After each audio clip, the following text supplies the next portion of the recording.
1,000%. There was me 1,000%. We agree just about on everything, and if there isn't, we work it out. And I've had a really great relationship with just about everybody here, and just about all of the senators. And if it wasn't fantastic, it gets worked out. And we have one thing in mind, and that's making our country great. And that was former President Trump at a news conference on Capitol Hill saying he is willing to meet with Republican members. Again, those that maybe he hasn't seen eye to eye with moving forward. They have one thing in mind, and that is to make America great again. The former president was making the visit as part of a trip to D.C., which included a meeting with Business Roundtable. It's a lobbying group made up of more than 200 CEOs from leading U.S. companies. He met with members of the Senate and also members of the House, including Georgia Congressman Rich McCormick, who joins us now. Congressman, always nice to see you. Can you talk to us about what happened yesterday and where the GOP stands when it comes to its support for Donald Trump?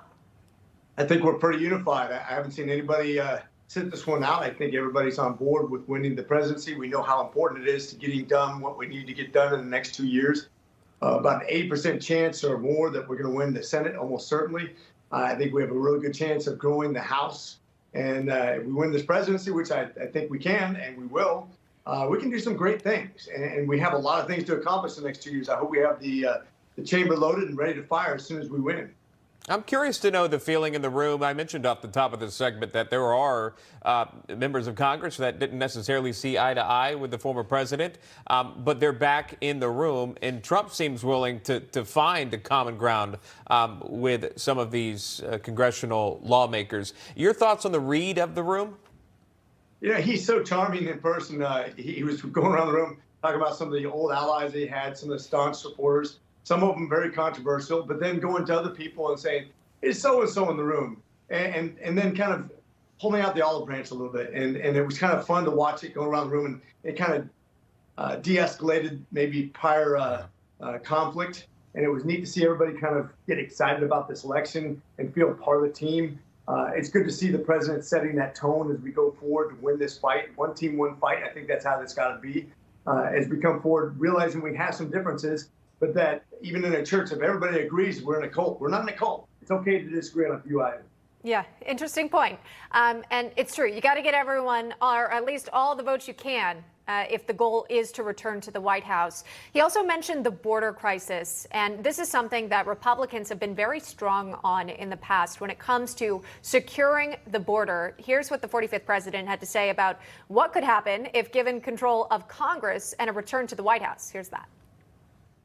We're going to bring back common sense to government. We're going to have strong borders, and we're going to have people come into our country, but they're going to come in legally. They're not going to pour in from prisons all over South America and all over the world. And it's not just South America, by the way. It's all over the world. And we're not going to have them pour in from mental institutions, which is where they're coming from, large numbers, and large numbers are terrorists. And we're not going to have this.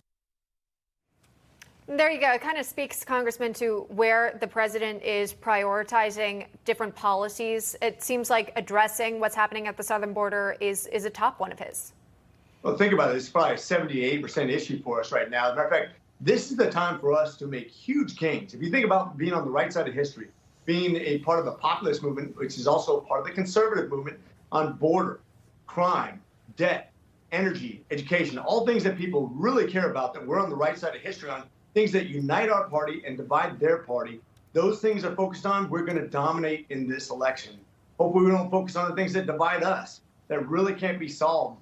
I think the president's spot on when it comes to the southern border. It's not just a burden to our society as far as the money we spend on people who can't come here to work, they can't pay taxes, they just consume, but also basically 15 million people that will have to be accounted for in the next census. That will redistribute all the congressional delegation and give the Democrats a huge advantage in numbers when they lost, rightfully so, from California, from Illinois and New York. They gained back those seats illegally with illegal invaders of people from all over the world, and a lot of them mean to do harm to us. I think he's on the right track on this issue. That is Congressman and Dr. Rich McCormick joining us. We do appreciate that, sir. Have a great week, and thank you, Congressman. You too. Have a great day.